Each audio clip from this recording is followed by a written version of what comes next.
Labor Day in a pandemic. Hi guys, welcome to my YouTube channel. My name is Damaris Mukhali and this is my chapters. I'm shooting this in the second week of 2020. Yesterday, 1st May 2020, was Labor Day, International Workers' Day, and as you may call it, May Day.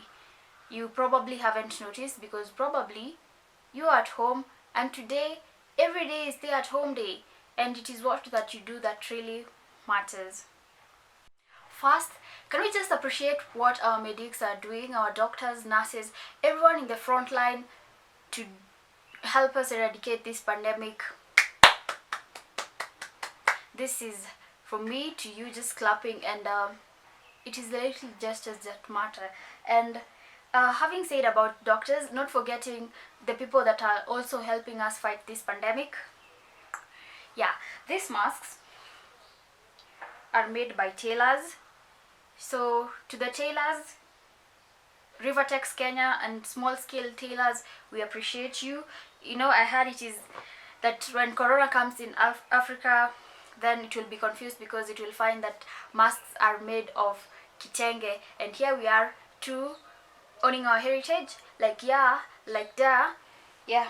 So that's it. And to everyone, to people who are the people of the media, everyone that is doing everything to help us fight this pandemic, thank you, thank you, thank you. Back to May Day. On a typical Labor Day, Kenyans will be probably seated somewhere in Uhuru Park waiting for the president or the KOTU Secretary General to come and address them. The speech will be incomplete if the president doesn't mention three of these things. 1. Salary increment. 2. High cost of living. 3.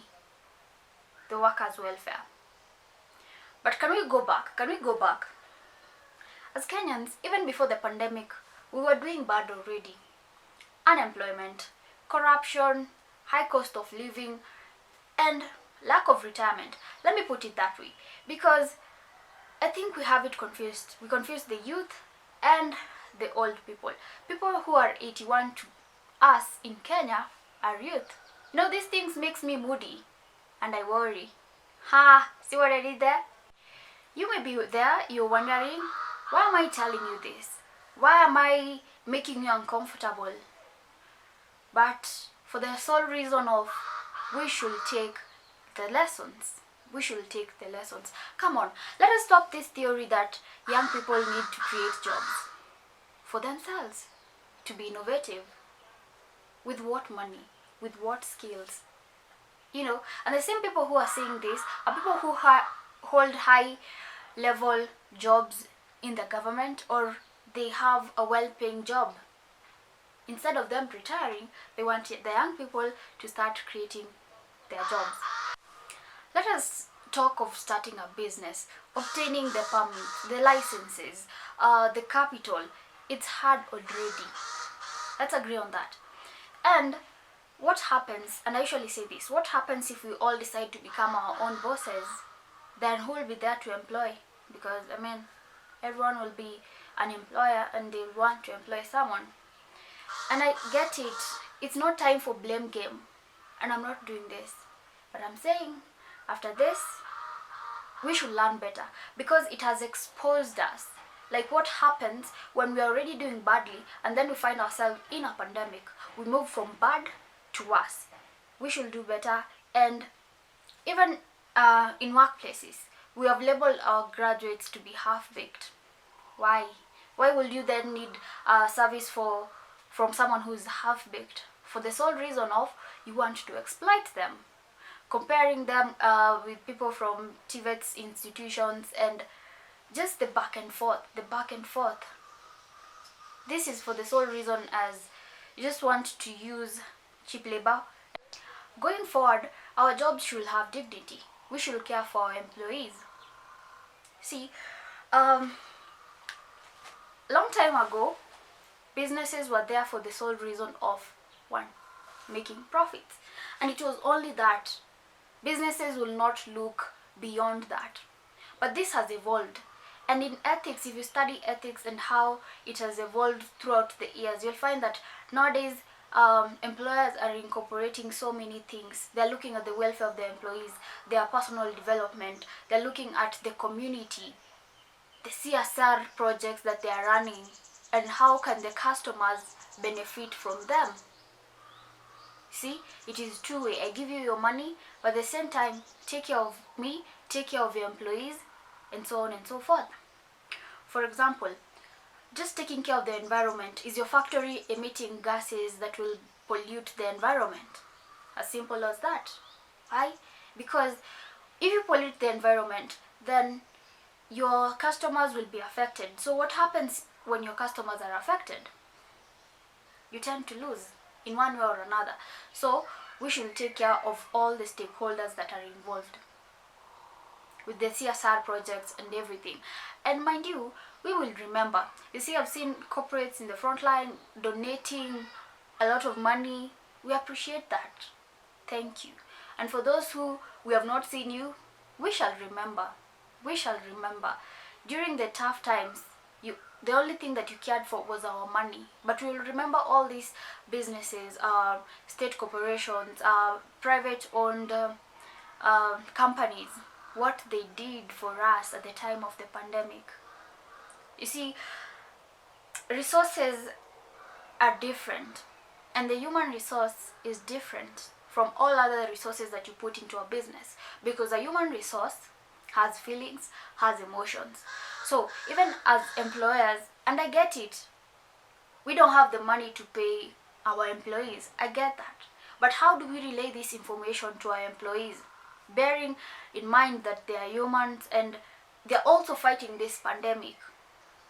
So we should care for our employees, have the dignity to address them and explain the situation to them, because if we don't take care of them, if we don't take care of our stakeholders, if we don't take care of the community, then they won't take care of our businesses.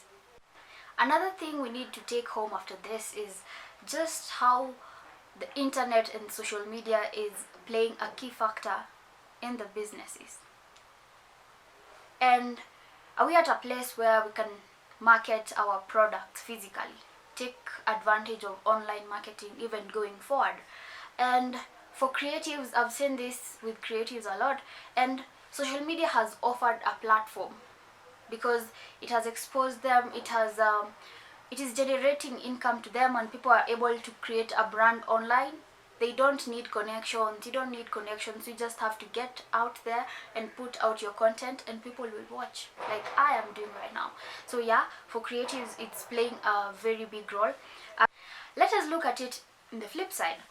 Are we looking at a time where AIs will take our jobs?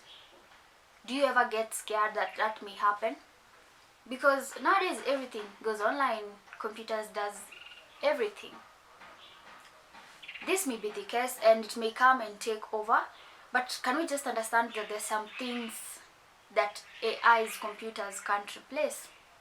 Yes, they can, but it will not be as efficient as humans, because there are some roles that require that human feel for it to go on smoothly and to operate and function normally. And again, with everything online, let us look at teachers. Now, people want their children to learn online, but have we looked at the resources? Does everyone have the resources? The people in the rural areas, not even in the rural areas, in the urban areas, you find not everyone can afford these tablets. Is it as effective as a teacher coming to class and teaching them using a board and a chalk? You see, during my time when I was in high school, you will find that the chemistry lessons, it was a hard time even figuring out or understanding what moles are. And it was for the teacher to really explain more than 3 times, and at times we couldn't even get it. So, is online learning an effective tool as a teacher coming to teach in class?